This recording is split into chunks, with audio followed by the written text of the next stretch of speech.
to what? Good day, sir. Sarah wanted me to show you what we've got accomplished here and give you a video update. But anyways, these holes in the floor, we've liquid filled them.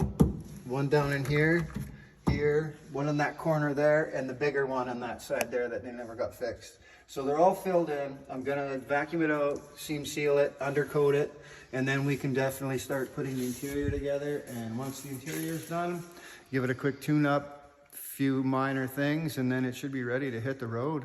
Any parts, or how's the engine running? I think we need some spark plugs. Just from the ether starts all the time. They burned out the plugs pretty good. So we'll have to see about the fuel pump issue. So you don't have to lose fuel to your carburetors, because you shouldn't have to start it with ether. You should have to choke it and pump it. So are you saying we should look for a fuel pump? No, I have to figure out why the fuel pump isn't strong enough to keep the fuel up to the line in the carburetor. Can I price out a new one then? You can. Okay. Okay, bye, Dad.